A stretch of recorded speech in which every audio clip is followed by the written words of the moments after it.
mercoledì 18 ottobre, buongiorno da Angelo Gagliano. E da Emanuela Corsi, buongiorno. Siamo arrivati dunque a questa puntata di Buongiorno Sicilia, una puntata nel corso della quale ci occuperemo del conflitto in Medio Oriente e poi parleremo di quella che è la manovra economica varata dal governo e poi anche di teatro. Ma intanto cominciamo subito con i fatti della cronaca che ci portano a Catania, una operazione che ha portato dunque a ricostruire quanto avvenuto un po' di tempo addietro in una discoteca. Spadroneggiavano in discoteca gli ordini di creare disordini e le risse li dava un quindicenne imparentato con il clan Nizza affiliato con la famiglia Santa Paola Ercolano. Ci sono 7 persone arrestate, accusate anche di estorsione, lesioni personali, violenza privata. Nel mirino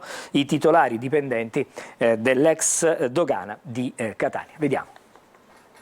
Spadroneggiavano in una discoteca di Catania con finte risse per creare disordini, picchiando barman e buttafuori per estorcere entrate e consumazioni gratuite, intimidendo i clienti fino ad interrompere una festa privata.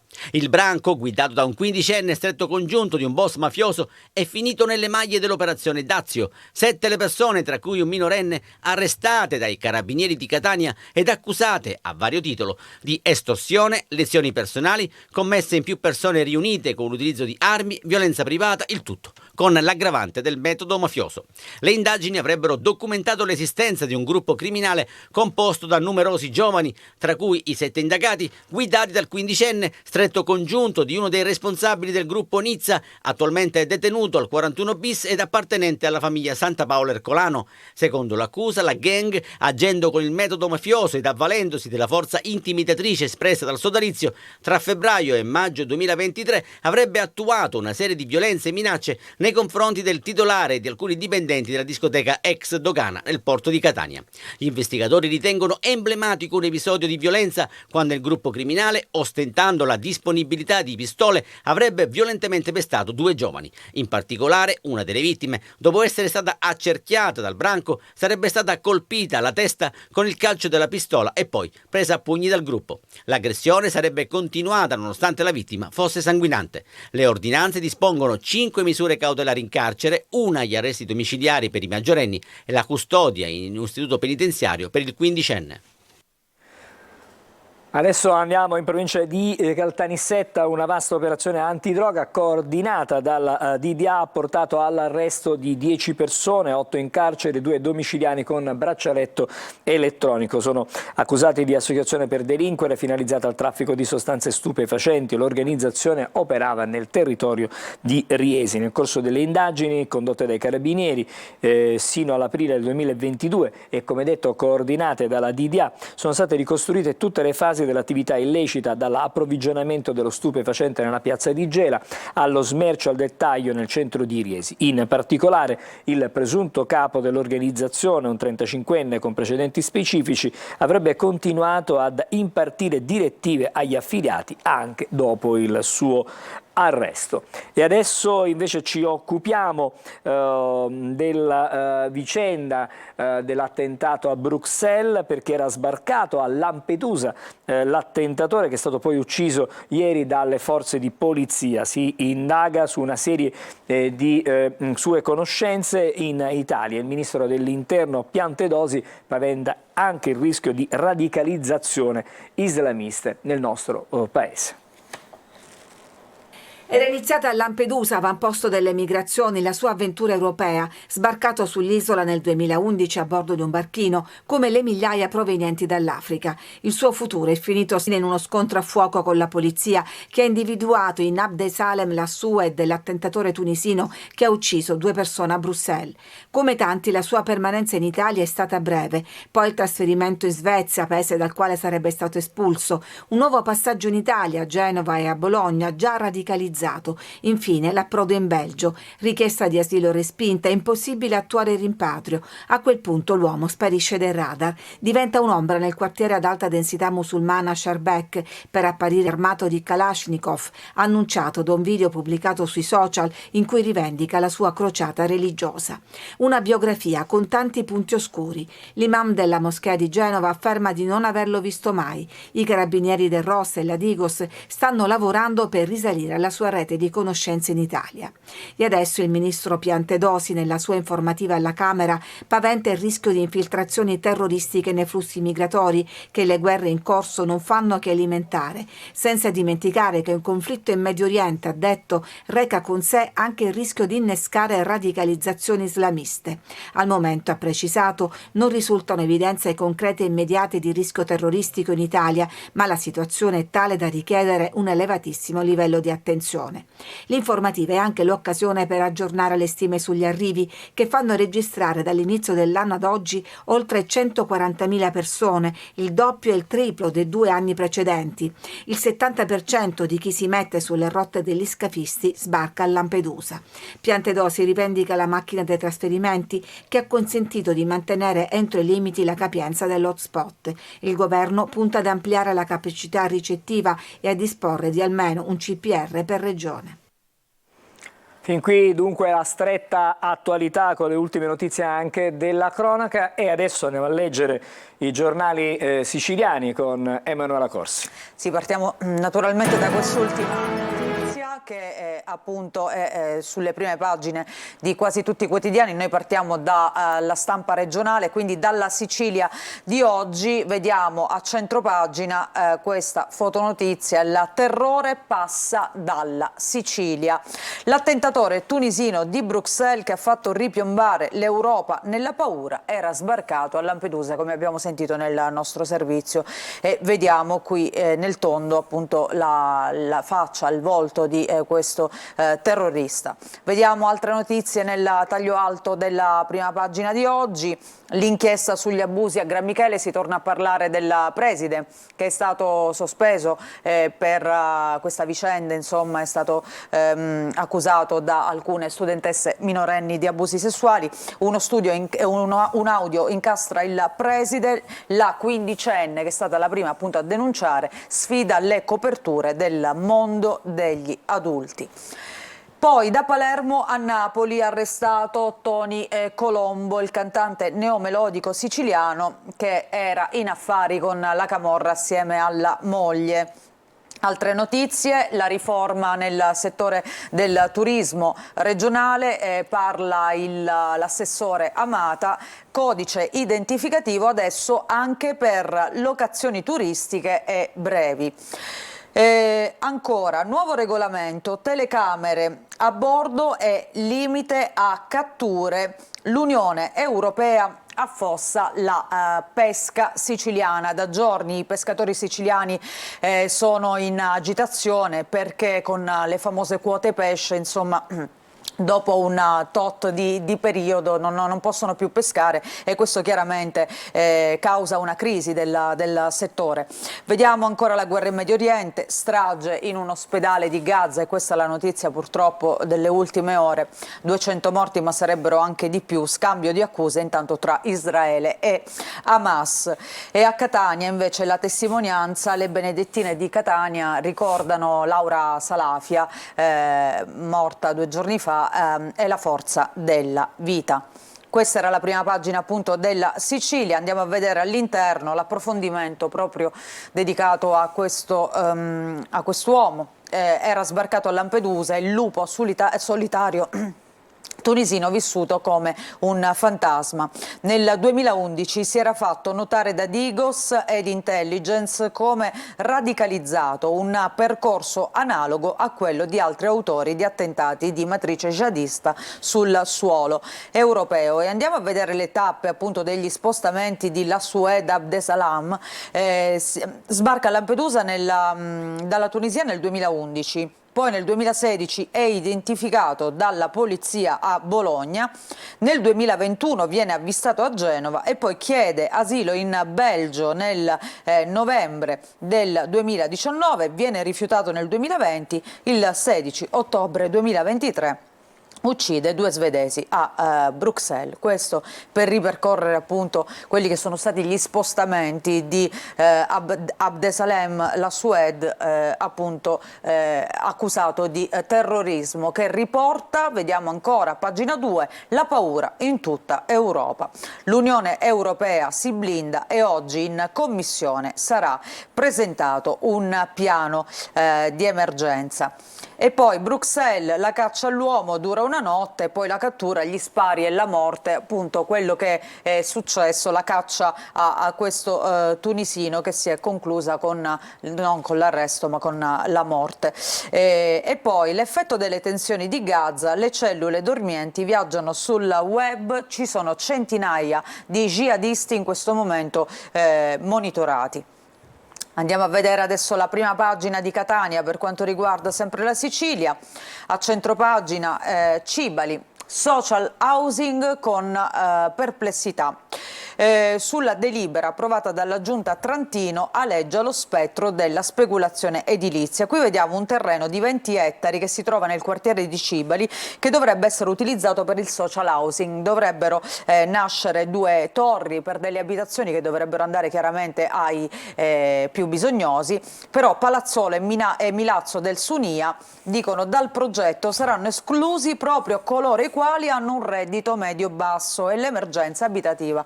Quindi resta, sappiamo che Catania è una delle città che soffre particolarmente proprio per l'emergenza abitativa, poi tra l'altro abbiamo visto anche dei dati relativi agli sfratti che sono allarmanti, insomma il problema è serio e importante.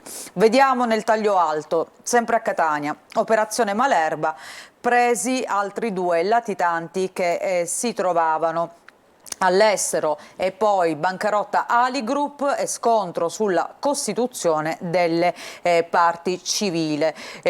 Si parla ancora dello scandalo Interporti, sciolto il nodo sulle intercettazioni che sono adesso ammesse. Nel taglio basso viene raccontata questa notizia che ha fatto il giro del web, esatto, anche insomma singolare. Cose un po' made in Catania, col divano sul monopattino, si trattava di uno studente di 15 anni. Nessuna impunità e stop a emulazioni, la polizia individua l'autore e sanziona lui e i suoi genitori. Qui chiaramente non si vede il ragazzo, però più o meno si vede questo divano con il monopattino sotto, quello che è accaduto appunto. Rilascio passaporti, sabato open day in città e in 3 comuni, questa un'altra notizia. Cambiamo adesso quotidiano e andiamo a vedere cosa scrive la Gazzetta del Sud. In prima pagina cosa ci propone? In primo piano c'è il caso dell'Università Messinese, parte la corsa a 3, indette ufficialmente le elezioni per stabilire chi guiderà il dopo Cuzzo Crea, che si era dimesso da rettore appunto dell'Ateneo Messinese dopo una polemica su dei rimborsi pazzi che appunto avrebbero visto proprio il rettore come protagonista. A Messina quindi Giovanni Moschella raggiunge i candidati Michele Limosani e Giovanna Spatari, sono questi 3 i papabili che potrebbero sostituire il rettore. Sempre a Messina, Vittorio Emanuele, arrivano le nomine per il consiglio di amministrazione. Ma andiamo a vedere a centropagina queste foto. C'è la guerra in Medio Oriente in primo piano, l'ISIS, incubo globale, il massacro in ospedale a Gaza. E poi la tela di Putin, intanto ucciso l'assassino di Bruxelles che sbarcò a Lampedusa nel 2011, in Medio Oriente bombe sui malati, tra i 200 e i 500 i morti. L'attentatore Abdesalem Lassued a Genova nel 2021, 2 arresti dell'antiterrorismo a Milano. Israele dopo il pressing di Biden non penserebbe più all'occupazione, e poi missili e altre vittime nella guerra Mosca-Kiev. Putin va a Pechino e si confronta con Xi. Questo un po' il sommario di tutto quello che sta avvenendo sul fronte, diciamo, orientale e delle guerre. Poi vediamo nel taglio basso il neomelodico Tony Colombo agli arresti con altri 26 indagati, Camorra colpito il clan di Lauro. E poi c'è anche una notizia di sport, perché ieri ha giocato la nazionale per quanto riguarda le qualificazioni agli europei 2024, nazionale KO contro l'Inghilterra, perde 3-1 e Fagioli pure, perché ricordiamo che sullo sfondo resta sempre lo scandalo delle scommesse illegali nel mondo del calcio. Fagioli, giocatore appunto della Juventus, è stato il primo nome ad uscire fuori da questa inchiesta. Tra l'altro ha patteggiato una pena un po' inconsueta, 7 mesi di squalifica sul campo, altri 5 mesi diciamo supplementari di riabilitazione. Potrà tornare in campo a maggio, ma dovrà però partecipare a 10 eventi organizzati dalla Federcalcio. Tra l'altro lui ha anche ammesso di avere un problema con le scommesse, quindi diciamo è un reo confesso. Poi la riforma Cartabia, ecco, questa è una novità di cui già si parlava da tempo, però adesso arriva il sì della Cassazione al divorzio facile, cioè le ex coppie possono presentare una domanda, diciamo, congiunta e cumulativa sia di separazione che di divorzio. Adesso vediamo all'interno della Gazzetta del Sud, ecco, per esempio la notizia di apertura che appunto riguarda l'Università Messinese. Sarà corsa 3 per il dopo Cuzzo Crea, ufficiale la candidatura di Giovanni Moschella per il rettorato dell'Università di Messina, si aggiunge a Limosani e Spatari. Confermate le date delle elezioni, il 23 novembre il primo turno, poi il 27 e l'1 dicembre. Poi arriva la lettera dell'ex vicario ai colleghi, scatto d'orgoglio in una fase cruciale. Altre notizie, restiamo in questa pagina, cade in un dirupo ed è grave un forestale, incidente sul lavoro a Palermo, l'uomo stava effettuando delle manutenzioni in via Bonanno, si tratta di un operaio di 57 anni che adesso è in coma farmacologico. E poi questo aereo che impatta, pensa, con un Barbagianni a Trapani ed è costretto a rientrare a Birgi. Un volo della Ryanair era partito appunto dal Vincenzo Florio per Treviso, ma dopo questo incidente è rientrato. Questa notizia di cui si parla anche in altri quotidiani, musei e templi, maxi rincaro dei biglietti. Le nuove tariffe sono state decise dall'assessore regionale ai beni culturali per rendere più redditizio l'effetto turisti. Quindi, un esempio, per visitare il Teatro Antico di Taormina si spenderanno 14 euro invece di 10, per Isola Bella e Villa Caronia 6, per l'area archeologica di Tindari 8, il museo di Messina costerà 10 invece di 8. Questo per quanto riguarda Messina. Però ci sono anche tutti gli altri beni che bisogna capire quanto verranno rincarati. E appunto il Giornale di Sicilia dedica proprio a questo tema in prima pagina l'apertura. La Sicilia rincara i suoi gioielli. Cresce del 30% il costo di tutti i biglietti d'ingresso in siti, parchi e musei. Addio agli accessi gratuiti. Ecco, qui siamo a Palermo, per esempio, dalla palazzina cinese all'Oratorio dei Bianchi si pagherà ovunque. La decisione della regione, visto il boom di turisti, i più visitati sono il Teatro di Taormina, precede la Valle dei Templi e l'area archeologica di Siracusa.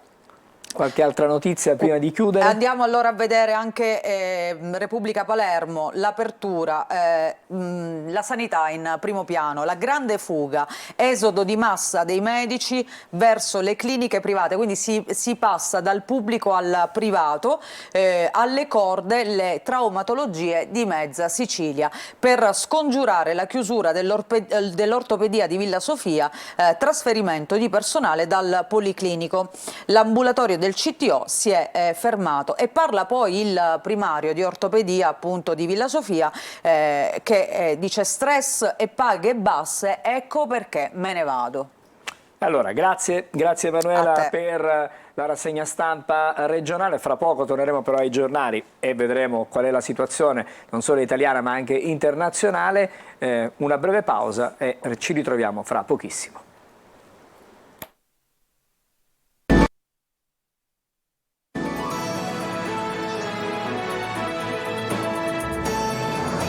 Bentornati a Buongiorno Sicilia. Allora riprendiamo la lettura dei quotidiani, stavolta sono quelli nazionali e ritorniamo di nuovo da Emanuela Corsi. Sì, come dicevi, vediamo cosa scrivono i quotidiani nazionali oggi. Partiamo dal Corriere della Sera. Ovviamente in primo piano c'è l'ultimo episodio di questa guerra in Medio Oriente, cioè questo ospedale di Gaza che è stato colpito da missili. Gaza, strage all'ospedale, centinaia di vittime, accuse tra Hamas e Israele. Oggi intanto Biden va a Tel Aviv, la Giordania cancella il vertice, morto uno dei 3 italiani coinvolti negli attacchi e ucciso anche il killer di Bruxelles che sbarcò a Lampedusa. Qui vediamo una foto appunto del dramma, i bambini soprattutto, il dramma dei bambini, dei civili che stanno pagando a caro prezzo questa guerra. In primo piano 2 stati, ecco la soluzione, raid sui russi con i missili dati dagli Stati Uniti, questo per quanto riguarda l'altro conflitto che ricordiamo ancora in corso tra Russia e Ucraina. E poi l'ex premier Ehud Barak che parla e dice Bibi, riferendosi a Netanyahu, ha fallito sulla striscia, errore fatale. Cambiamo argomento, pensioni, natalità, fisco, le novità della manovra che è stata varata dal governo. Tra l'altro la Meloni ha detto sarà una manovra veloce perché ha chiesto alla maggioranza di non presentare emendamenti, però con tante polemiche perché si parla di fatto il Parlamento viene esautorato dal suo compito. Esattamente, e per questo sottolineo questo aspetto, perché Forza Italia, lo leggiamo qui, dice gli emendamenti ci saranno, quindi qualcuno si smarca anche all'interno della stessa maggioranza. Poi intervista al leader dei 5 Stelle Conte, paese in retromarcia a Kiev per quanto riguarda la guerra, serve la pace. Andiamo a vedere invece la prima pagina di Repubblica, la strage che riaccende l'odio, colpito l'ospedale di Al-Ali, Hamas accusa 500 morti e un crimine di Israele, colpevoli anche gli Stati Uniti, ma l'esercito nega e dice è stato un razzo invece dei terroristi islamici. Proteste in piazza da Ramallah a Tunisi, Erdogan parla di barbarie disumane, Hezbollah proclama un giorno di rabbia senza precedenti e poi la Russia intervenga l'ONU. Intanto il presidente degli Stati Uniti vola a Tel Aviv, ma Abu Mazen e la Giordania cancellano invece l'incontro. Anche qui in primo piano c'è questa foto, i corpi delle vittime della strage dell'ospedale Battista di Al-Ali. Jihad, massima allerta in tutta Europa, Bruxelles, ucciso l'attentatore, sbarcò in Sicilia. Poi c'è anche un'intervista a Minniti, l'ex ministro, ora presidente della fondazione di Leonardo Medor, che dice il conflitto sfida anche noi, perché la paura adesso è che chiaramente si possa allargare, possano intervenire in prima persona anche gli altri stati, ma soprattutto la paura è quella del terrorismo, che proprio quello che sta accadendo possa riaccendere le varie cellule terroristiche che ci sono in Occidente. Andiamo a vedere nel taglio basso spettacoli, il ritorno di Calcutta che dice soffro se finisco sotto i riflettori, e poi per quanto riguarda il calcio Wembley amara per l'Italia che perde 3-1 e vince l'Inghilterra. E fra l'altro si qualifica già alla fase finale dell'Europeo del prossimo anno.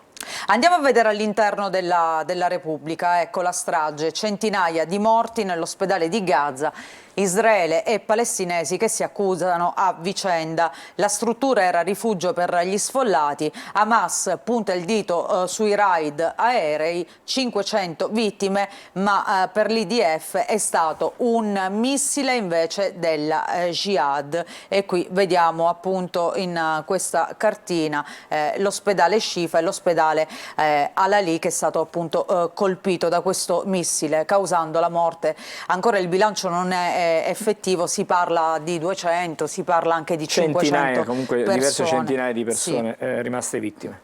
E poi la legge di bilancio è un altro tema di oggi, stretta da 2,7 miliardi, il governo ora usa le pensioni per fare cassa, la cifra nel documento di bilancio inviato a Bruxelles, previdenza asciugata dello 0,127 del PIL, proteste anche per la sanità, i sindacati, personale stremato, mancano 15.000 medici.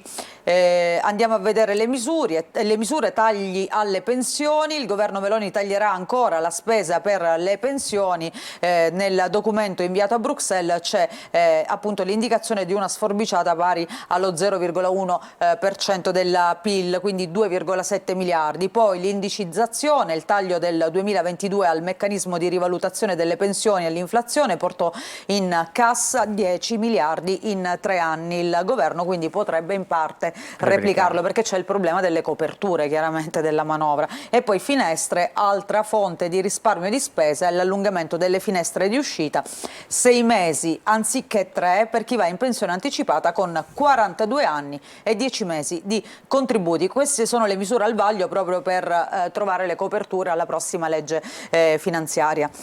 C'è un'intervista oggi su Repubblica ad Elsa Fornero, già ministro del lavoro all'epoca del primo ministro Monti. È una manovra senza qualità, frutto di conti che possono peggiorare, stime di crescita troppo ottimistiche, superare la Fornero non si capisce come e quando.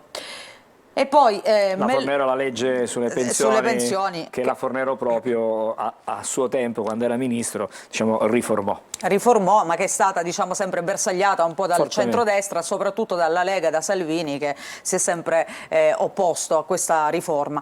Poi Meloni e la legge Mancia, 400 milioni per far tacere gli alleati, un provvedimento omnibus dopo la finanziaria per compensare le richieste bloccate dallo stop agli emendamenti di cui parlavamo. Mugugni però in Forza Italia per la blindatura della manovra e i fondi al ponte sullo Stretto. Andiamo adesso alla prima pagina della Stampa. Strage all'ospedale di Gaza, ecco qui il titolo principale. Bombardamento alla vigilia della visita di Biden a Tel Aviv, Abu Mazen annulla l'incontro, Netanyahu potremmo non invadere la striscia. C'è stato un po' un passo indietro, diciamo, rispetto alla famosa invasione di terra che era stata annunciata più volte. Il Ministero della Salute palestinese, ci sono centinaia di morti, Israele respinge le accuse, sono stati i razzi di Hamas. E poi quei bambini impazziti di paura, dicevamo proprio il dramma dei bambini, dei civili in generale, ma soprattutto dei bambini. Di spalla la manovra, pensioni anticipate, addio nel 2024 e poi resta il nodo delle coperture. L'analisi anche qui di Elsa Fornero, saranno i giovani a pagare il conto. La ragnatela italiana del killer di Bruxelles, vediamo un'altra notizia, l'attentato, appunto l'attentatore che è stato ucciso dalla polizia. Il Sole 24 Ore di oggi. Abbiamo un minuto ancora circa. Saremo rapidissimi. Intanto pubblica amministrazione, ecco tutti gli aumenti nella busta paga di Natale. Con il decreto anticipi saranno erogati 2 miliardi per gli stipendi di fine anno. Agli impiegati della pubblica amministrazione, ricordiamo, andranno 800 euro, 1500 euro ai medici, 1200 ai professori e 700 agli agenti di polizia. E poi velocemente missile sull'ospedale a Gaza, 500 morti, già 1000 bambini uccisi dalle bombe in questa fotonotizia. Mentre invece qui l'Ucraina, perché anche l'altro fronte, attacca 2 aeroporti militari russi con i supermissili ATACMS arrivati dagli Stati Uniti. Grazie ad Emanuela per la Angelo. rassegna stampa, ci torneremo magari più avanti, vedremo di trovare qualche altro spazio per delle curiosità magari. Altra sosta per noi, altra breve pausa e poi cominceremo ad affrontare i primi temi della giornata. Buongiorno Sicilia. Bentrovati da Nico Schiodetto. Tendenza per i prossimi giorni. Mercoledì una nuova perturbazione da ovest interesserà il centro-nord Italia con piogge dapprima al nord-ovest, poi anche nord-est, Toscana e Umbria. Per il sud attesa, qui nuove piogge giungeranno nel fine di settimana. La Sicilia vedrà una giornata di bel tempo con ampie aperture del cielo, insomma tempo soleggiato, ma più che altro nei prossimi 2 giorni il vento protagonista. In giornata in rinforzo di scirocco con le temperature che torneranno ad aumentare su valori estivi massime tra i 25 e i 30 gradi. Nel corso di giovedì sempre stabilità e bel tempo, ma ulteriore accentuazione di venti di scirocco. Eccoli qui, tutti i venti in rotazione da sud-sud-est, mari mossi. Una giornata comunque soleggiata, le temperature protagonisti, soprattutto sul Palermitano dove i venti di caduta di scirocco faranno lievitare le temperature anche fino a 35 gradi. Ulteriori dettagli, approfondimenti scaricando l'app gratuita di Trebi Meteo. A me la cipolla non piace. Meno male. Fatelo a casa, buonissimo. Allora, l'appuntamento, come avete sentito, alle 13 e alle 19:30 su Antenna Sicilia per la nostra trasmissione C'è chi la vuole è cotta. E adesso apriamo la pagina del conflitto in Medio Oriente, lo facciamo con 2 ospiti. Permettetemi di ringraziare e salutare il collega che è già collegato, Alessandro Trocino, giornalista del Corriere della Sera. Buongiorno. Buongiorno. E poi in studio con noi c'è Luca Cangemi del Movimento Solidarietà per la Palestina. Buongiorno. Buongiorno a lei. Io partirei subito dal collega Alessandro Trocino perché le notizie che sono delle ultime ore, di queste ore, questa esplosione che c'è stata all'ospedale di Gaza certamente non fa che acuire ancora quelle che sono le tensioni che già erano altissime, perché è stato in conseguenza di questo di questa esplosione è stato anche annullato il vertice che era in programma oggi, un vertice a 4, e il presidente palestinese Abu Mazen ha confermato il suo ritorno in Cisgiordania. Sì, io direi che diciamo che non è chiaro di chi sia la responsabilità di questo terribile incidente. Io credo che si tratti di un incidente perché credo che né Hamas né la Jihad islamica né Israele né tantomeno Israele possano aver pensato di colpire intenzionalmente un ospedale facendo tanto vittime, quindi credo che si tratti di un incidente e comunque un incidente gravissimo sia per le conseguenze umane, quindi per le vittime, sia per le conseguenze politiche, perché naturalmente questo non fa che il gioco dei palestinesi di Hamas e della Jihad islamica, che al di là dell'accertamento delle responsabilità poi è evidente che una responsabilità, sia pure indiretta, va agli israeliani che stanno cercando in qualche modo di reagire all'attacco di Gaza e con i bombardamenti hanno in qualche modo creato le condizioni perché ci fosse questo enorme numero di morti, perché ricordiamo che al di là di questo incidente ci sono già stati quasi 3.000 morti tra i palestinesi. Tutto questo poi porta anche un effetto sui palestinesi non di Hamas, come si è visto dalle rivolte in Giordania e dalle rivolte nei territori, che non sottovaluterei. Il fatto che Abu Mazen abbia deciso di far saltare l'incontro con Biden è un segnale anche del fatto che teme di perdere il controllo della Cisgiordania, e uno degli obiettivi di Hamas è proprio quello di estendere la propria influenza anche sui territori della Cisgiordania. Quindi il combinato disposto, l'effetto di quello che sta succedendo a Gaza, di quello che potrebbe succedere nei territori in Cisgiordania e negli altri paesi arabi, fa sì che rende ancora più indecifrabile, diciamo, la strategia di Israele, che è comprensibile dal punto di vista diciamo, di reazione rispetto a quello che è successo, perché in qualche modo Israele ha il diritto di difendersi, ha il diritto di reagire. Non è chiaro però qual è la strategia sia per eliminare Hamas, che credo che sia sostanzialmente impossibile eliminare un'organizzazione terroristica che peraltro, i cui vertici peraltro non sono a Gaza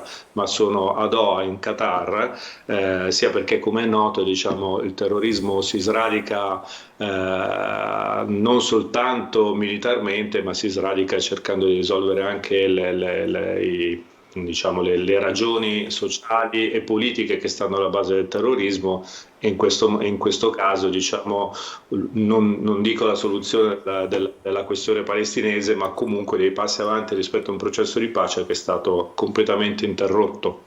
Un processo di pace, diceva bene il collega Alessandro Trocino, che è stato interrotto. Di fatto quest'odio affonda radici lontanissime. Diciamo che nelle settimane passate, nei giorni scorsi, ci sono stati diversi cortei anche pro diciamo, Palestina in Italia. Uno di questi a Catania, ne parliamo con Luca Cangemi del Movimento Solidarietà per la Palestina.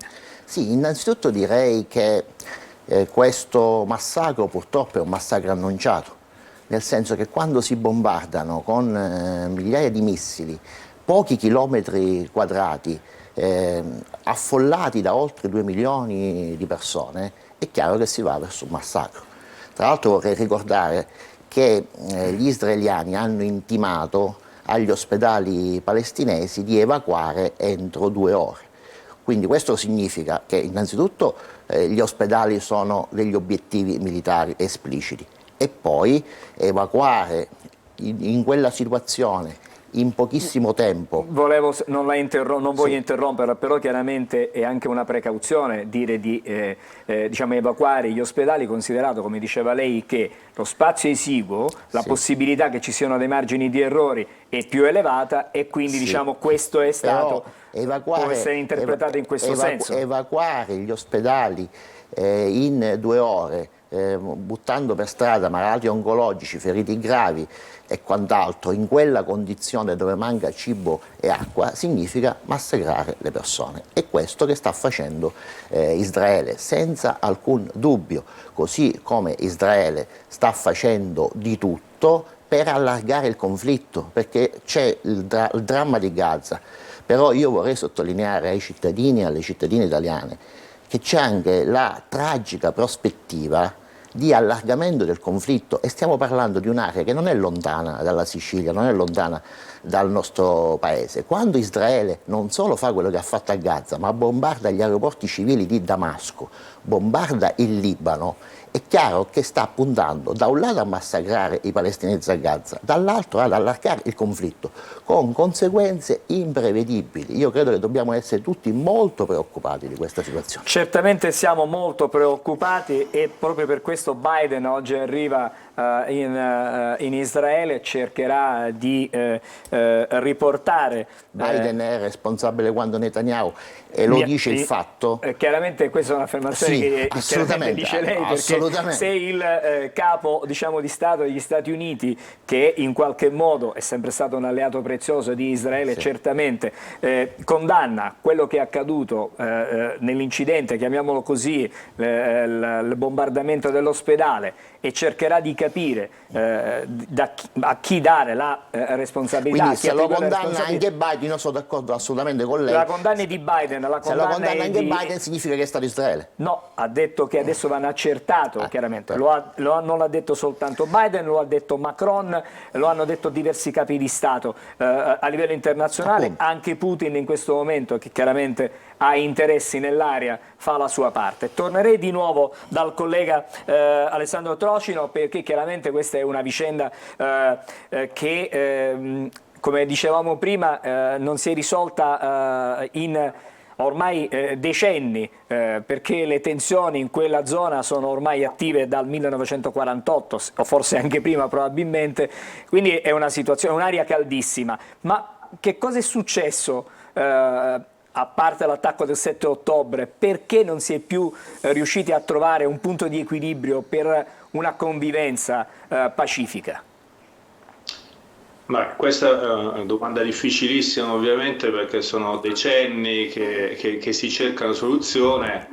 Diciamo, il punto di partenza è l'insediamento di una grande comunità ebraica in Palestina e la nascita dello Stato di Israele nel 1948, segnato dalla risoluzione 181 delle Nazioni Unite, che prevedeva la nascita di due Stati, lo Stato israeliano e lo Stato palestinese. I paesi arabi nel 1948 non accettano questa partizione della Palestina e scatenano una guerra contro Israele.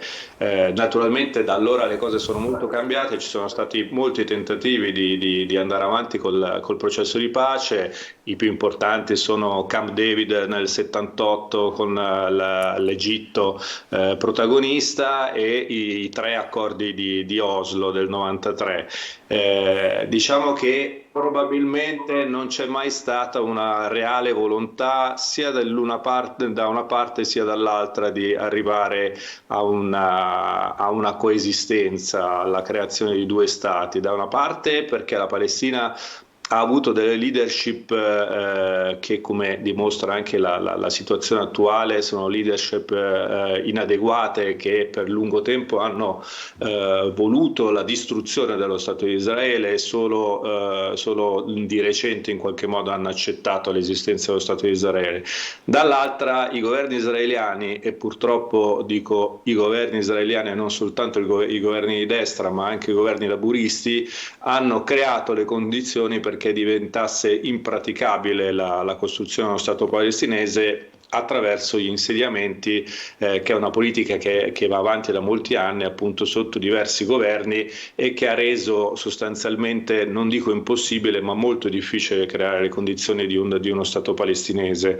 Non impossibile, perché ricordiamo che Gaza è stata liberata dagli stessi israeliani con un costo umano e politico rilevante. Da diverse colonie israeliane sono state sgomberate con la forza dagli israeliani per consentire la liberazione di Gaza, dopodiché la liberazione è stata totale, perché sappiamo che sono stati imposti molti limiti ai traffici di merci e di persone e ai confini.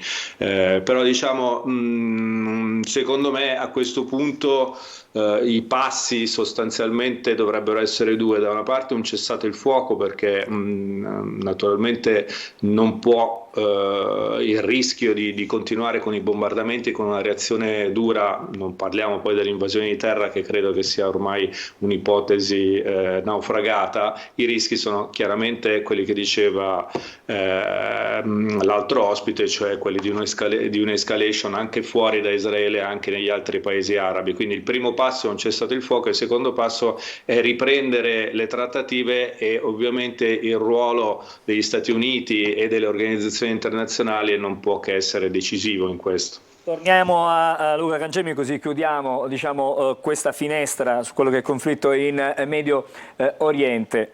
La Palestina, voi avete manifestato per la Palestina, quindi c'è grande solidarietà, c'è grande partecipazione.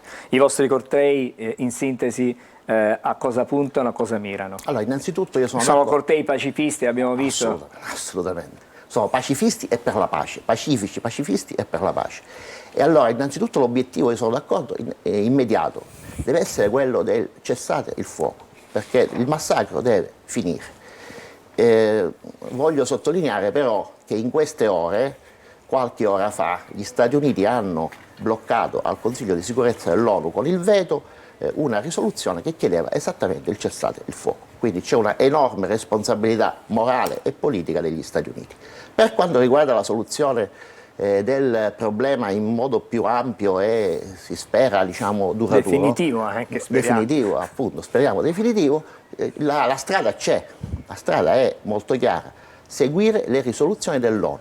L'ONU ha fatto nel corso degli anni decine e decine di risoluzioni che impongono a Israele di ritirarsi dai territori occupati nella guerra del 1967. Israele non lo ha fatto, ha continuato una politica di oppressione nei confronti del popolo palestinese E parlando giustamente, ed è un tema molto complesso, delle leadership palestinesi che si sono succedute, e ripeto, è un tema molto complesso su cui non bisogna, diciamo, fare semplificazioni, però io vorrei sottolineare che nelle prigioni israeliane ci sono gli esponenti laici che potrebbero essere, tipo Marwan Barghouti, che potrebbero essere un punto di riferimento e che purtroppo sono stati arrestati e tenuti da decenni in prigione dagli israeliani, proprio perché gli israeliani hanno interesse a colpire la parte più laica, progressista e anche disposta ai processi di pace del popolo palestinese. Ma qual è l'interesse di Israele? Comunque lei parlava anche di un interesse da parte degli Stati Uniti. Mantenere l'occupazione dei territori. Anche il ruolo degli Stati Uniti, quale potrebbe essere l'interesse? Il ruolo degli Stati Uniti è condizionato fortemente da Israele, perché Israele è l'alleato fondamentale, è la lunga mano degli Stati Uniti nel Medio Oriente. Questo è assolutamente chiaro. Vorrei sottolineare che tra le altre cose le risoluzioni dell'ONU, non una parte araba, imporrebbero a Israele di ritirarsi da Gerusalemme oltre che da altri territori occupati. Israele non solo non si è ritirata, ma addirittura ha dichiarato negli anni scorsi Gerusalemme capitale di Israele stesso, quindi con un atto di provocazione nei confronti del mondo, non solo dei palestinesi. Ci dobbiamo fermare, non abbiamo moltissimo tempo ancora. Due notizie diciamo che arrivano dalle agenzie, perché l'esercito israeliano ha invitato la popolazione della striscia di Gaza a spostarsi nel sud, perché viene allestita una zona per aiuti umanitari internazionali. Queste sono delle agenzie che arrivano in questo momento, mentre invece in Tunisia migliaia di persone sono in piazza per la Palestina. Sono gli ultimi aggiornamenti dalle agenzie. Devo ringraziare il collega Alessandro Trocino del Corriere della Sera per essere stato con noi stamattina. Grazie, una buona giornata. Grazie anche a Luca Cangemi per essere stato con noi. Ci fermiamo, c'è un'altra sosta, torniamo fra pochi minuti.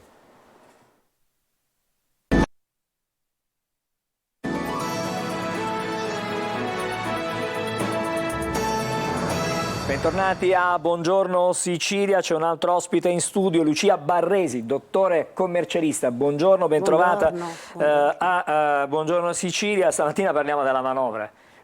Ogni anno, diciamo, in questo periodo parliamo di quelle che sono le novità, perché ogni anno ci sono novità, e per voi, per i commercialisti, è una corsa contro il tempo per adeguarsi e soprattutto recepire quelle che sono le novità contenute nella manovra, che adesso chiaramente è stata varata dal Consiglio dei Ministri, andrà all'esame, deve essere approvata poi dal Parlamento, ma bisogna fare in fretta perché siamo a fine anno. E allora, quali sono? Intanto mi dica quali sono le principali novità di quest'anno e poi magari cercheremo di svilupparne qualcuno. Le cose più significative. Sì, come ha già detto lei, la manovra si tratta per ora solo di un disegno di legge del bilancio del 2024, una sorta di bilancio dello Stato. È stato solo abbozzato e disegnato, è stato approvato dal Consiglio dei Ministri in tempi record, per cui c'era molta coesione. Delle pillole carine riguardano le famiglie e i lavoratori.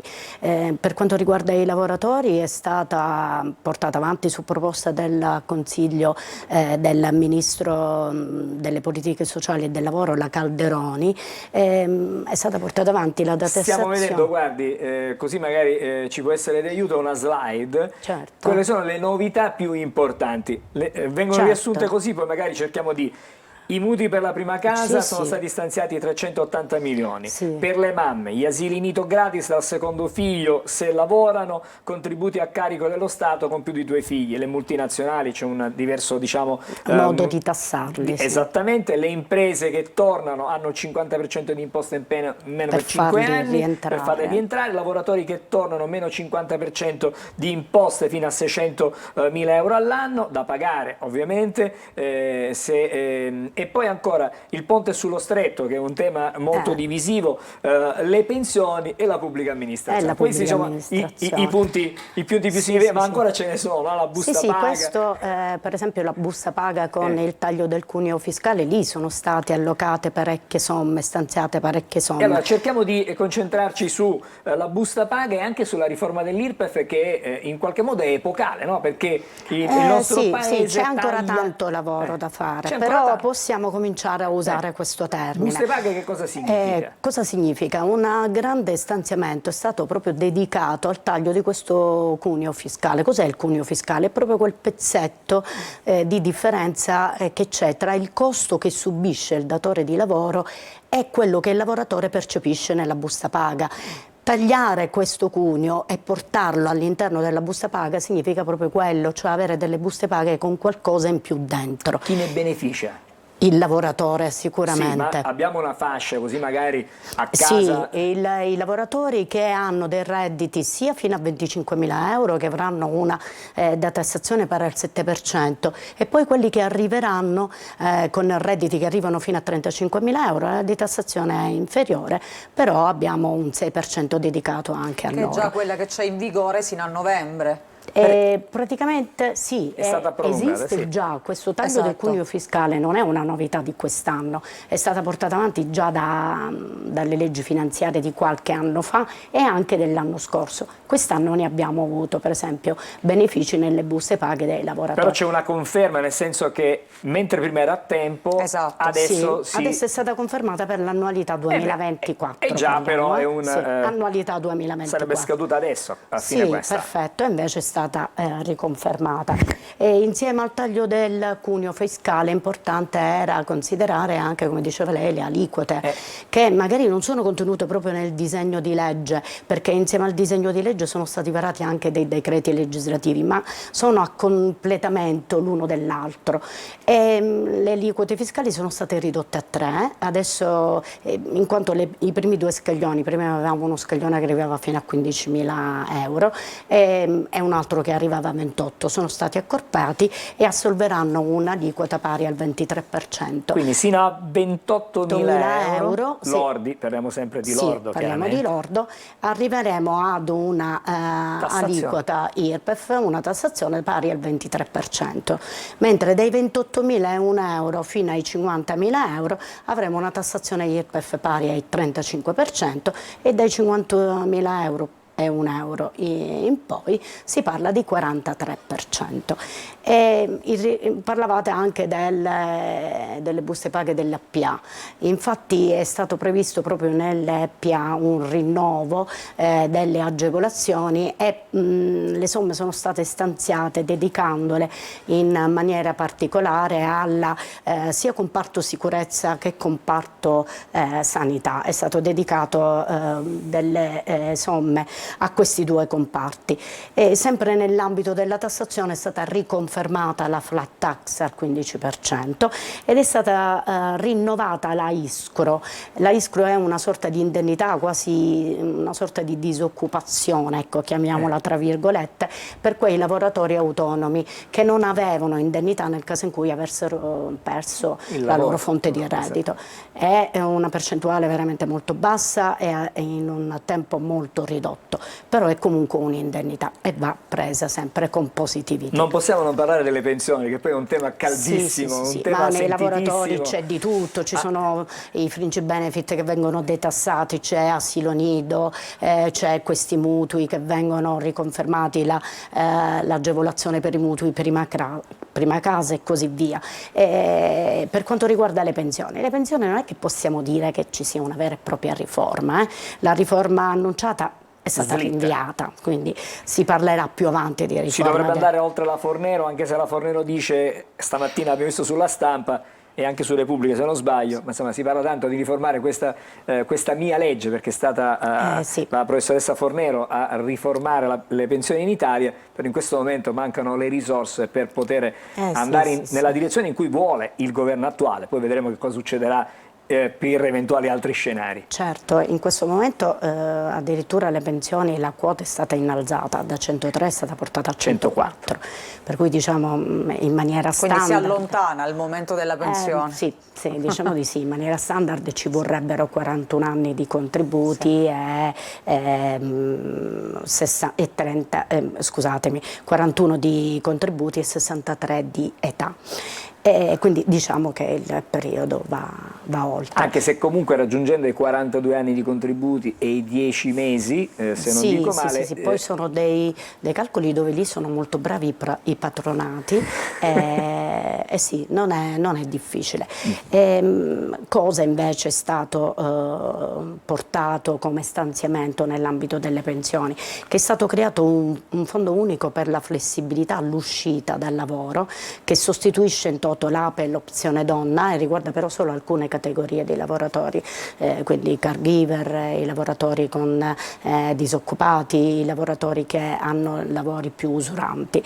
E quindi questo fondo concede a questi tipi di lavoratori di uscire prima dal mondo del lavoro, e si parla di 63 anni di età e di 36 di contributi, addirittura ridotti a 35 per le donne. Però parliamo solo queste categorie. Certo, ed è importante, è stata confermata la rivalutazione delle pensioni mensili, proprio per cercare di tamponare l'inflazione e l'impatto che l'inflazione ha su queste pensioni. Le minime a quanto verranno portate così? Le minime sarà fatto un calcolo percentuale, perché si ha un aumento del 100% dell'inflazione, che capite varia, dell'inflazione proprio per le pensioni minime, che hanno un importo che arriva anche fino a 4 volte quella minima, quindi non riguarda solo la pensione minima, ma riguarderà anche le pensioni che hanno un importo fino a 4 volte la pensione minima. Il rapporto dell'inflazione scenderà, cioè l'incremento solo al 90% dell'inflazione per quelli che vanno oltre i 4 volte il minimo della pensione legale, arrivano a 5 volte, e poi si ha una super rivalutazione invece per gli ultra 75 anni. Le dico subito che la pensione minima in questo momento è 563,64, per cui verrà rivalutata del 100% dell'inflazione, proprio perché trattasi di pensione minima. Insomma, quello che è sicuro è che è un mal di testa davvero fare tutti questi calcoli, non è semplicissimo. Ci sono i programmi. E meno male che ci sono i programmi, meno male. Ci sono i programmi che anni fa era più complicato, forse. Noi ci dedichiamo invece a delle valutazioni diverse e Dottoressa, più importanti. ci dobbiamo fermare perché l'argomento Certo. è vastissimo, immenso, certamente, e ne parleremo ancora, perché la legge finanziaria, quando sarà varata e sarà legge dello Stato, magari ci sarà un'altra occasione per... Sì, adesso verrà trasformata, ci saranno degli aggiustamenti, diciamo però così. devono arrivare al 31 dicembre. Esattamente. Allora, grazie alla dottoressa Lucia Barresi, commercialista, per essere stato con noi. Ci ha dato qualche indicazione sulla manovra per il nuovo anno, la manovra economica dello Stato, il bilancio di fatto della nostra Italia. Noi ci fermiamo ancora, altra sosta, ci rivediamo fra pochissimo, argomento più leggero, il teatro, qualcosa di più, diciamo, meno da far venire il mal di testa, no? Così ci possiamo rilassare. A fra poco.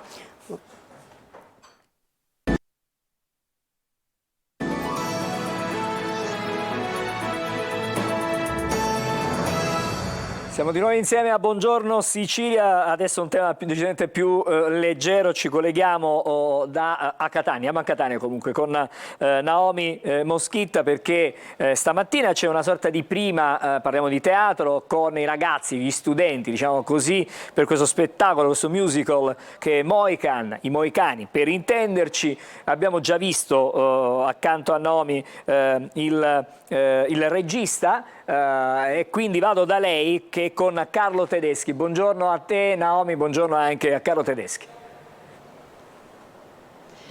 Buongiorno Angelo, buongiorno agli amici e alle amiche a casa. Grande fermento, noi siamo davanti dentro il Teatro Metropolitan, e davanti al teatro ci sono circa 1800 studenti che attendono questo musical, un successo inaspettato anche con il regista. Prima parlavamo di questo con Carlo Tedeschi. Moican, temi importanti che toccano la sensibilità di tutti e che sono stati ben accolti dal pubblico. Assolutamente sì, il tema principale naturalmente è la diversità. Perché narra lo spettacolo Moican l'amore di una donna bianca e di un moicano, appunto. Sono cresciuti insieme nello stesso villaggio, dopo che Moican è stato partorito durante una battaglia tra bianchi e indiani, e si innamorano. Lei lo supplica: non amarmi, non amarmi, ma lui continua a gridare: ti prego, lasciati amare. Il governo inglese rapirà Eliane, così è il nome della ragazza, la riporterà in Inghilterra, farà sapere a Mohican che la ragazza è morta e a lei farà sapere che Mohican non c'è più, se n'è andato, è morto. C'è un finale a sorpresa che naturalmente non posso svelare. Possiamo spoilerare, come si dice oggi, no? Dunque il tema della diversità, l'amore tra due diversità, ma anche un elogio alla donna, un sottolineare la sensibilità e la bellezza della donna e di come la donna possa, appunto per la bellezza, qualcuno dice che la bellezza cambierà il mondo, la bellezza della donna secondo me cambierà il mondo. E questi sono i temi che Mohican tocca, un musical. Sì, è uno spot alla donna perché insomma si esalta anche il ruolo e l'importanza fondamentale proprio della donna. Sì, assolutamente sì, io penso che la donna sia l'apice della creazione, credo che sia proprio la perfezione. Naturalmente viviamo in mezzo al male, sappiamo insomma anche in questi giorni che cosa sta accadendo nel mondo, sono cose terribili, brutte, però io penso che dentro la donna ci siano dei componenti talmente meravigliosi che se riuscisse a realizzarli, ad esprimerli totalmente, il mondo cambierebbe veramente direzione. Cosa dici tu? Beh, io da donna non posso che essere concorde e soprattutto insomma certi discorsi che non Poi sono solo discorsi. Con la tua faccia, sembri tu una mohicana un po'. Grazie, e non mi hai visto con i capelli sciolti, oggi ho un look sbagliato ho scelto, perché adesso Angelo vedrai che con noi c'è anche il protagonista, a breve ti farò vedere, che è già truccato, acconciato, prontissimo, perché la prima a che ora inizia? A che ora è prevista? Alle 10. Alle 10. Quindi ricordiamo gli appuntamenti che ci saranno questa settimana. Sì, l'appuntamento domani mattina di nuovo con un 1500 studenti e poi domani sera alle ore 21 per tutto il pubblico, giovani, meno giovani, ma anche bambini, perché è uno spettacolo, tutti i miei spettacoli d'altronde sono aperti a tutti e sono messaggi per tutti. Con vari livelli, no? Poi con vari registri, ognuno poi fa proprio il messaggio in base al proprio bagaglio culturale, in base alla propria età, in base alle proprie caratteristiche personali. Assolutamente sì, hai proprio azzeccato il punto. Grazie. Bene, allora Angelo, ti dicevo, adesso ti faccio conoscere il protagonista. Ringraziamo Carlo Tedeschi e tanti complimenti per questo successo assoluto di Mohican, il musical. Io anticipo che il protagonista, Francesco Troilo Di Carlo, ha i capelli rossi, la pelle bianchissima e le lentiggini, ma lo vedrete in un'altra versione ovviamente. Benissimo, allora prego, ok. Intanto lo conosciamo, Buongiorno. diciamo, nella versione proprio che andrà sul palcoscenico, anche perché è un palcoscenico con 40 artisti, 200 costumi, ci saranno 20 cambi di scena, 3 ore di spettacolo, insomma ci sarà davvero di che, insomma, da divertirsi, ma capendo anche la profondità del messaggio che viene lanciato da questo musical. No, mi torno da te. 3 ore di spettacolo e non immagino le ore necessarie per la preparazione, vedendoti così e sapendo che in realtà sei rosso con le lentiggini e la pelle bianca. Beh, infatti è un paio d'ore che sono già dietro le quinte io per arrivare ad ora. La preparazione di questo spettacolo è incredibile. La messa in scena è mastodontica, sì, quasi 3 ore di spettacolo, più di 200 costumi, oltre 20 cambi di scena, più di 40 artisti in scena. Io sarò Mohican, ma sarò anche mio padre, insomma farò doppie parti e molti degli artisti saranno doppi protagonisti in questa messa in scena. È un allestimento veramente importante per un tema veramente importante e che soprattutto tocca tutte le fasce d'età. Diceva Carlo Tedeschi, gli adulti, i medi, i bambini, è adatto a tutte le famiglie perché parla di qualcosa di importante, dell'amore universale, quello che non ha né razza né religione né età, è un amore importantissimo per tutti. Ecco perché è importante farlo vedere agli studenti, ai giovani, quelli che hanno ancora il cuore fresco, malleabile, speranzoso di conoscere, di sapere, di capire, quindi messaggi importanti di speranza per loro sono importantissimi.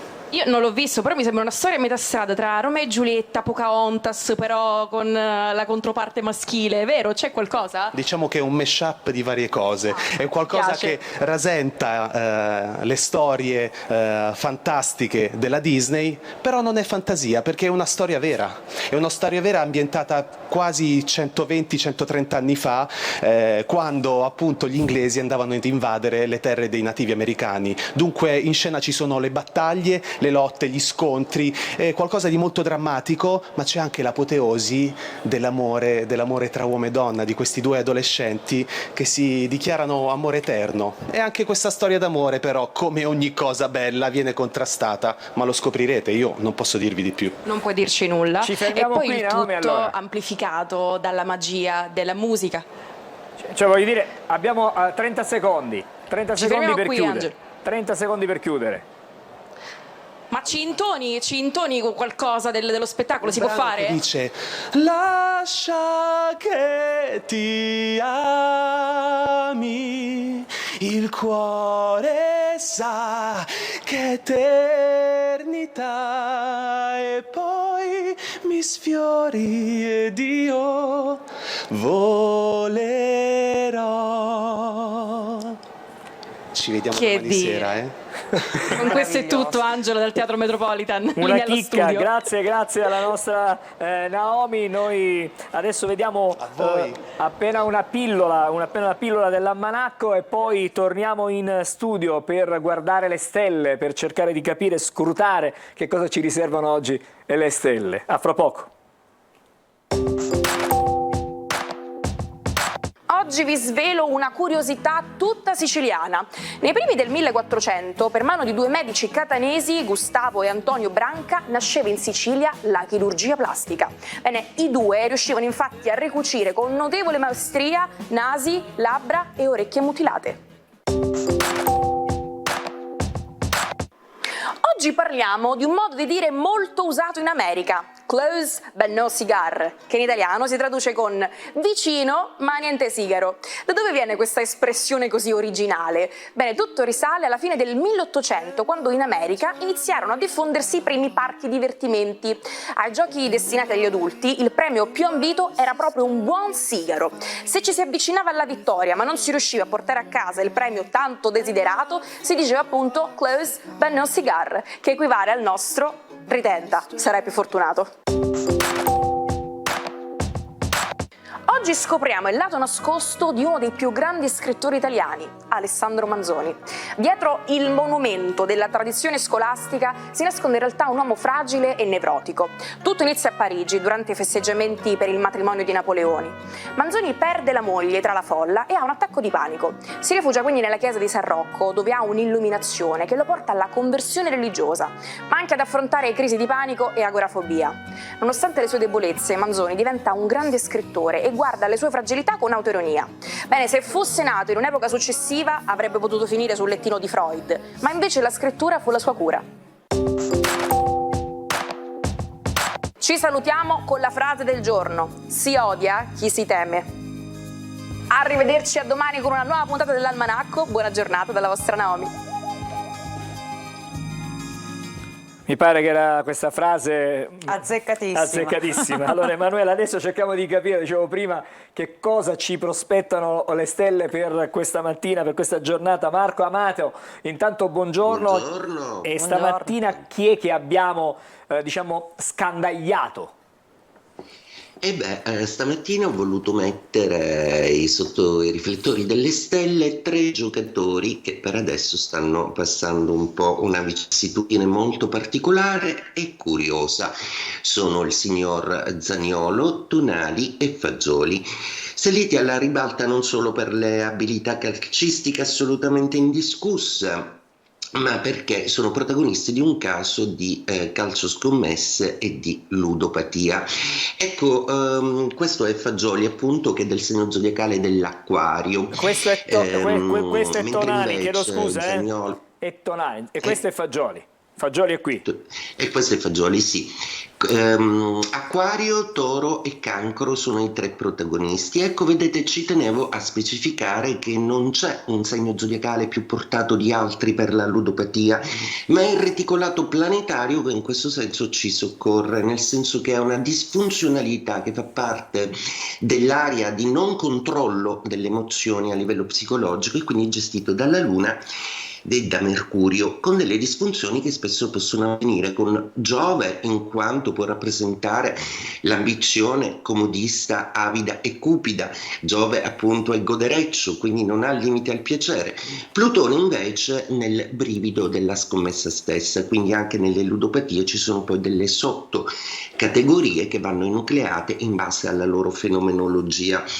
Ecco, questa disfunzionalità però si cura semplicemente riempiendo dei vuoti compensativi che stanno invece da un'altra parte, ovvero il non controllo delle emozioni, è perché fondamentalmente c'è una diseducazione all'emozione stessa e la pulsione ludica è una fuga verso una realtà masturbatoria che tende a colmare quel vuoto.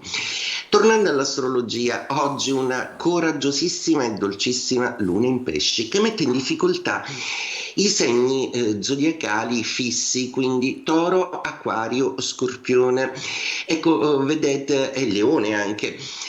Dovranno molto riflettere questi 4 segni zodiacali su come gestire l'emozionalità e come rivelare i propri sentimenti senza fare troppo danno intorno, mentre invece privilegiatissimi ovviamente sono i segni d'acqua, pesci, Scorpione e Cancro.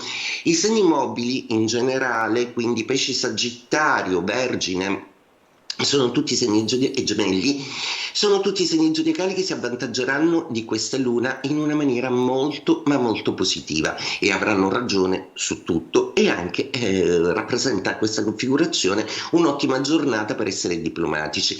Terra, i Toro e i Capricorno ricevono delle ottime notizie in termini economici e progettuali. Continua questa costruzione del Capricorno tra amore e progetti molto curiosa. Per ultimi i Fuoco, Leone in particolare deve badare assolutamente ad un contenimento affettivo e riprendere la relazione col partner. I Cardinali, insomma, l'inizio di stagione, Ariete, Bilancia e Cancro e Capricorno, troveranno in questa luna una bellissima sorpresa affettiva. E detto questo, vi auguro un'ottima giornata. Buon caffè a te Marco, una buona giornata. Buongiorno. Adesso vado e torno di nuovo da Emanuela perché c'è una curiosità. Sì, c'è una curiosità perché lo vediamo sul Messaggero di oggi. L'abbigliamento è in crisi, vendite in calo del 40%, colpa sai di cosa? Non dell'inflazione, non insomma della povertà che è, ma del caldo anomalo, perché ovviamente la gente non è invogliata a comprare cappotti, maglioni. Esatto, quindi nella capitale botteghe storiche e associazioni di categoria dicono le temperature estive scoraggiano il classico shopping autunnale, quello che di solito facciamo per il cambio di stagione. Sono sempre più rare le passeggiate con in mano i tradizionali shopper degli acquisti. Il caldo estivo che si è protratto fino a ottobre ha scoraggiato infatti gli acquisti, però l'esperto dice di mettere mano ai cappotti perché si va verso un calo sensibile delle temperature. Questo però credo che riguarderà soprattutto il nord, centro-nord, perché credo che al sud ancora la situazione continuerà ad andare avanti per qualche giorno. Diciamo che fino al fine settimana godremo di temperature piuttosto estive, non possiamo dire neanche miti, ma proprio estive. Sì. Tra oggi e domani un leve passaggio, diciamo, di un abbassamento di temperatura, così aggiorniamo anche il medio visto che ci siamo. Esatto. E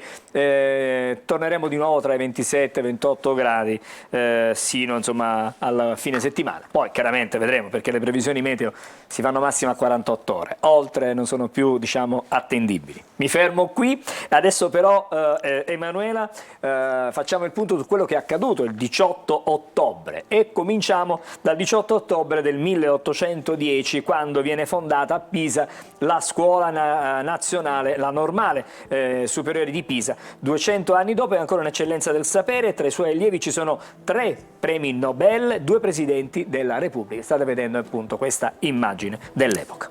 Chi non ricorda invece la maestrina dalla penna rossa o il perfido Franti? Era il 18 ottobre del 1886 quando venne pubblicato a Torino il romanzo Cuore di Edmondo De Amicis. Ancora oggi è considerato uno dei migliori esempi di letteratura per ragazzi.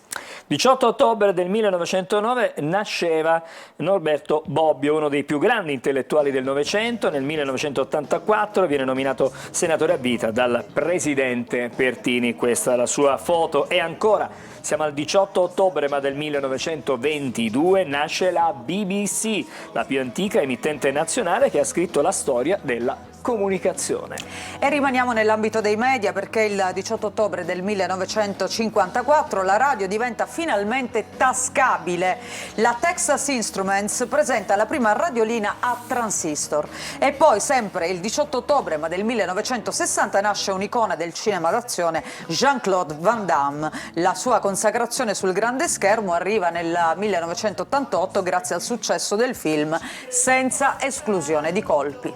Altra disciplina e altro campione, siamo al 18 ottobre, bellissima questa foto, 1968, durante le Olimpiadi di Città del Messico, l'atleta Bob Beamon stabilisce il record del mondo di salto in lungo, 8,90 metri, un record destinato a resistere per ben 23 anni. Arriviamo al 18 ottobre ma del 1975, inizia le sue attività il FAI, cioè il Fondo Ambiente Italiano. È nato da un'idea di Elena, figlia di Benedetto Croce, si dedica alla salvaguardia del patrimonio artistico e naturale del nostro paese. E il 18 ottobre del 1996 muore Giuseppe Panini, fondatore della casa editrice che ha regalato a intere generazioni l'emozione delle figurine dei calciatori Panini.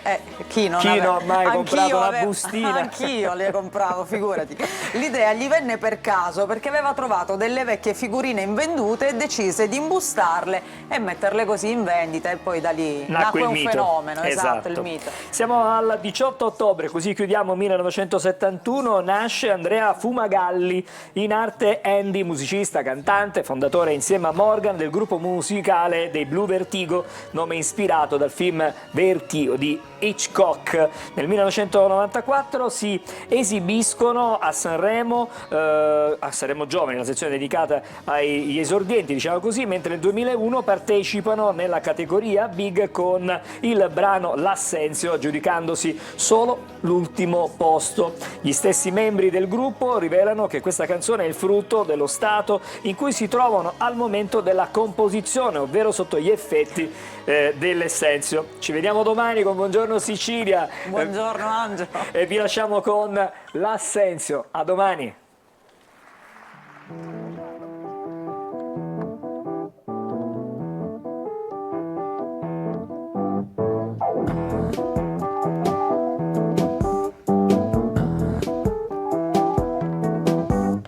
Il mondo è così privo d'amore, io disimparo ad odiare. In fondo se perdi il controllo non fai niente di male. Io ricerco lo scontro ma conosco la pace. Pensi a quello che farai o quello che smetterai di fare.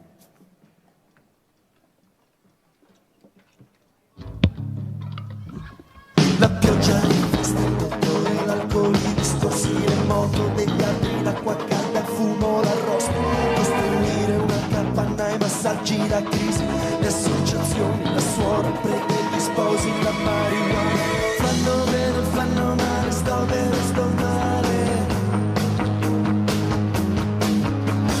Fanno bene, fanno male, sto bene, sto male.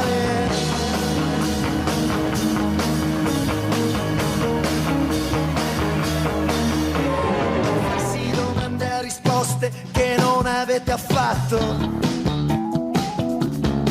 Fai una cosa, poi non sai più se ci credi poi tanto. Avere orologi spallati o non averne affatto.